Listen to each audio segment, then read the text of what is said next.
In today's video, we're going to talk about one of the most famous people from the Bible, King David. Who was King David? Why is he important? What did he do? And what did he leave behind for his legacy?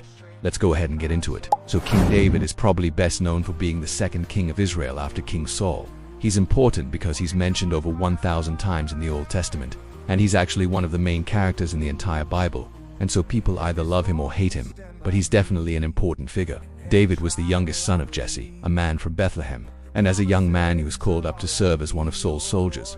But while he was there, he ended up killing Goliath, the giant from Gath who was a Philistine, and this made him famous throughout all of Israel. After that, he ended up becoming friends with Jonathan, the son of King Saul, who was a great warrior as well.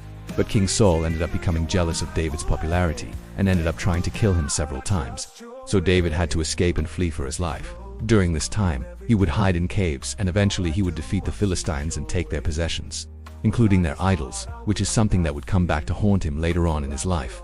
He would also have several children during this time, including his firstborn son, who was born when David was still living in Bethlehem and was conceived while David was hiding from King Saul.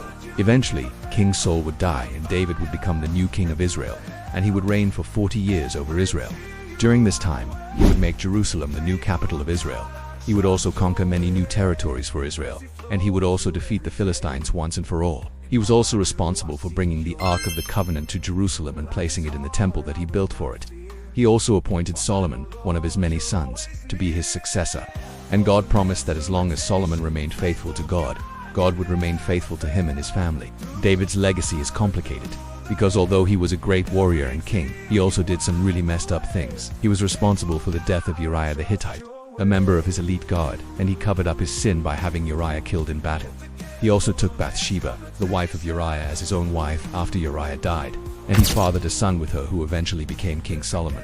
But despite his flaws, he was a man after God's own heart who brought the nation of Israel to its golden age. He's considered a hero of faith in the Christian faith, and he's also one of Jesus' ancestors. If you want to learn more about King David, I highly recommend reading the book of 1st and 2nd Samuel in the Old Testament. If you enjoyed this video, please hit the like button. And if you want to learn more about the Bible, I highly recommend signing up for our Scripture Companion course and app. The link is in the description. Until next time, God bless.